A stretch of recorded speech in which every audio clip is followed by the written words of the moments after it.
the next step for BITSA is for me to come and observe you. Yeah. So tell me a little bit about some of the things that you're thinking you want me to be looking at. Some of the things you already know about, your teaching, and some of the things that you're hoping I can observe. Yeah. Well, I know that looking at some of the examples online on the KWOL page, on the BITSA page, I know that my kids understand classroom routine, and that's hard to get in place at the beginning of the year, but I think finally my kids they know where to turn things in, and they know what to do when they want to go to the bathroom and stuff like that. It takes time to put all those procedures in place. Yeah, especially sixth graders. They feel so young when they first come to me, and they're always teacher. It's like, ugh. You didn't have sixth grade last year. Well, you had the really super high sixth grade. Right. So, but yeah, and they're excited about middle school, and especially for sixth graders, it's that first year that they are having to rotate classrooms. They've been in self-contained from kindergarten through fifth. So now you have them all whipped into shape, and they know the procedures in your I think class? so. Okay. I think so. There's always some stragglers, but I think I've got it pretty much under wraps as far as routines go. They really need help being organized. Okay. I have some kids who I'm literally giving folders to, and put this in your file folder, put this here, put this there, And Do you find that's more with your sixth graders and less with your seventh graders? Is that unique to that group of people, or what do you think about that? Yeah, I think my sixth graders need more help being learning how to be organized. Is that the class that you'd like me to come and observe? Yeah, I think I do want you to come and observe my sixth graders because I'm practicing some of my whole brain teaching stuff. Tell me about your whole brain teaching stuff. It's kind of crazy and it's daunting to introduce, but my sixth graders have really taken to it. Okay. What kinds of things do you do with that? Well, I get their attention. I'll say class, and they have to say yes, and they get to talk to each other. They're actually encouraged to talk to each other about the content we're learning about. Talk during math. Imagine that. It's scary, too, because you let go of a lot of the control, and I try to make sure, especially my kids in the front, I try to make sure that they're talking about math and they're on task talking, and that's working well, and the whole brain teaching lends itself to a sense of excitement. And for a lot of kids, math is not very exciting. So if I can make my classroom exciting, then maybe that'll get them excited about math too. So that's working well. Do you think that's helping with them being engaged? It is, yeah. It's helping them being engaged, and that's just, perpetual question for teachers. How do you engage the unengaged, and how do you motivate the unmotivated? And it's just a constant thing, but this seems to be working for now, so I'm running with it. Okay, good. Well, I'll look forward to seeing that. Yeah.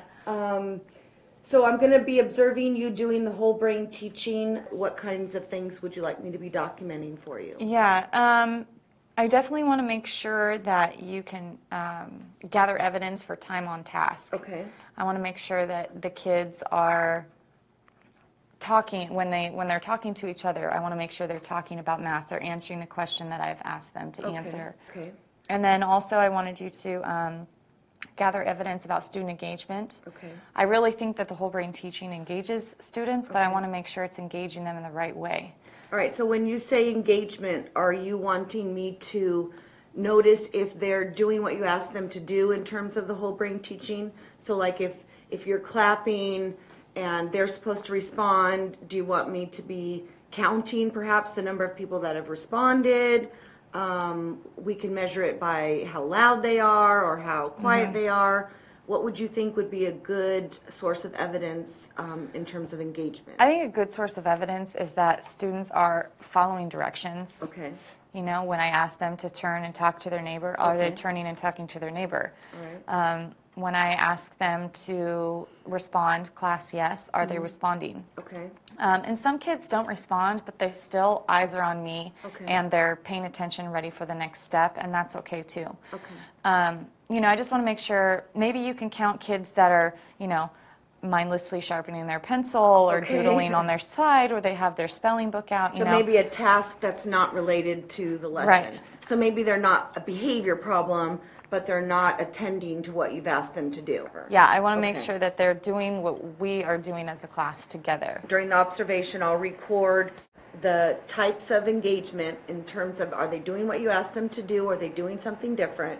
And then I'll pay attention to their talking about math. Yeah. So when you give them the opportunity to work with their partner, I will listen for some of that conversation, okay? Yeah, yeah. I noticed that you took some time and went online and filled out the KWO part of the pre-observation. Right. So that's good. Tell me how you reflected about that.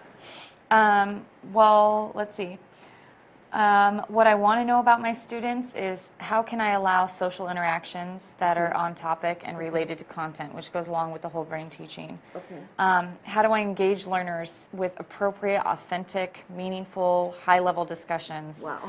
I know that's a lot. That's a heavy sentence, Okay. but I mean, that's really what I'm aiming to do. And then how can I challenge gifted students and support the lower students? And again, I think that partner pairing, a high and a low, and then two mediums together is challenging kids a little bit more and supporting kids that need it. Okay. And then another thing, I'm always trying to work on that checking for understanding, but I don't know that I'm very good at it. So maybe if you could document a couple ways that I checked for understanding. Okay. All right. And I know checking for understanding is one thing, but then the whole reason you check is to make sure that you go back and reteach. But quite honestly, I'm not very good at that. I don't know if I have time. to go You're back and always reteach. really critical of yourself, and you always do Yeah. a super wonderful job. And one really good thing about you is you're willing to reflect on it afterwards. Yeah. So I have a lot of things that I'll try to capture when I come to observe, and then we'll meet again and sort of debrief and go over what I saw. Okay.